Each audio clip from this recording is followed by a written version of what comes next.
Hello students, good morning. How are you all? I wish you all are fine. Today we will do worksheet 21. Subject English. Formal letters. Formal letters are written for official purposes. Student हमने पहले भी formal letters लिखना सीखा था जो कि official purpose से लिखे जाते हैं. These letters are generally written to an editor, a principal or higher authorities of an office और एन इंस्टीट्यूशन. फॉर्मल लेटर किसे लिखे जाते हैं? या तो एडिटर को, प्रिंसिपल को, या कोई हायर अथॉरिटी हो ऑफिस में या इंस्टीट्यूशन में, तो वो होते हैं हमारे फॉर्मल लेटर. नाम से ही पता है फॉर्मल का मतलब फॉर्मलिटीज़ हम उसमें यूज़ करते हैं, तो वो हम ऑफिशियल लेटर को ही फॉर्मल लेटर कहते हैं. Think of the situation when you feel the need for writing a letter to your principal. ऐसी सिचुएशन के बारे में सोचो जब तुम्हें प्रिंसिपल को लेटर लिखना पड़ता है. तो देखो, जब आपको छुट्टी लेनी पड़ती है, लीव अप्लीकेशन, आप अपने प्रिंसिपल को लिखते हो. कोई स्पेशल क्लास अरेंज करवानी है, स्कूल से रिलेटेड जो मैटर होता है उसको वो लेटर आप प्रिंसिपल को लिखते हो. Let's learn how to write a letter to the principal. तो आज की वर्कशीट में हम यही सीखेंगे कि हम जो है प्रिंसिपल को लेटर कैसे लिखें. और जो सिचुएशन थी वो देखिए, इसमें भी दे रखे हैं आपकी वर्कशीट में. Remission of fine. जब आपको फ़ाइन लग जाता है, आप स्कूल में नहीं जाते, तो उसको रिमिट करने के लिए आप प्रिंसिपल को लेटर लिखते हो. अप्लीकेशन फॉर लीव के लिए लिखते हो. रिक्वेस्ट फॉर स्कॉलरशिप एक्सेट्रा के लिए, स्कॉलरशिप अवेल करने के लिए. Request for some facilities school में अवेल करवाने के लिए प्रिंसिपल को लेटर लिखते हो. एक्सप्रेसिंग ग्रेटिट्यूड, या आभार जताने के लिए आप प्रिंसिपल को लेटर लिखते हो. तो आज की वर्कशीट में हम जो है प्रिंसिपल को लेटर लिखना सीखेंगे. Format of writing a letter to principal is given below. Format जो है क्या होता है, सबसे ऊपर जो है हम प्रिंसिपल का सैल्यूटेशन करते हैं, प्रिंसिपल, फिर स्कूल नेम, उसके बाद स्कूल एड्रेस, फिर एक लाइन छोड़कर हम डेट लिखते हैं.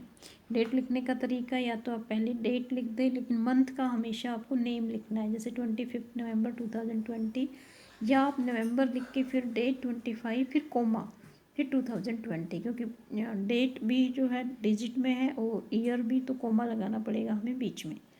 फिर हम लिखते हैं सब्जेक्ट फॉर्मल लेटर में हमेशा. Purpose of writing the letter, कि क्या पर्पज़ है लेटर लिखने का. उसके बाद हम सैल्यूटेशन करते हैं, डियर सर या रिस्पेक्टेड सर या मैडम. फिर बॉडी होती है लेटर की. बॉडी में सबसे पहले इंट्रोडक्शन, फिर कंटेंट और फिर कंक्लूजन. फिर लास्ट में हम थैंक यू करते हैं. और फिर योवर्स ओबीडियंटली, इसमें आर और एस के बीच में कॉमा नहीं लगाना है. कई बच्चे कॉमा लगाते हैं, वो गलत है. योवर्स ओबीडियंटली, फिर आपका नाम, क्लास और सेक्शन. तो ये था हमारा फॉर्मल लेटर लिखने का फॉर्मेट. ओके, अब इसमें एक सैम्पल भी दे रखा है. Fill in the blanks in the following letter to the principal using the clues given in the box. नीचे जो है आपको ब्लैंक दे रखे हैं लेटर में, और उसमें फिल करने वाले वर्ड्स क्लूज दे रखे हैं, उनमें से आपको फिल करना है. जैसे कि इसने दे रखा है, ये क्लूज जो है, occasion, able, enjoy, student, married, grant, online, leave और डेज. तो सबसे पहले हमें फॉर्मेट अभी पढ़ा था, द प्रिंसिपल, फिर स्कूल का नाम, जो आपका स्कूल का नाम है वो लिखना है. फिर जहाँ पर स्कूल है, मॉडल टाउन में मॉडल टाउन, फिर आपको डेट लिखनी है. डेट के बाद सब्जेक्ट, लीव फॉर, पर्पज़ लिखना है. पर्पज़ क्या है देखिए, वो आपके क्वेश्चन में ही होता है. क्या है purpose? For younger sister marriage. Okay, तो हमारा सब्जेक्ट हो गया leave for my sister's marriage, मेरी सिस्टर की मैरिज के लिए छुट्टी, या leave for attending sister's marriage, आप ये भी लिख सकते हैं. फिर सर या madam, I am a blank of class 6 of your school, मैं आपके स्कूल की 6th क्लास की स्टूडेंट हूँ, तो यहाँ पे आएगा student. My sister is getting married on 15 दिसंबर, मेरी बहन की शादी जो है 15 दिसंबर को होने जा रही है.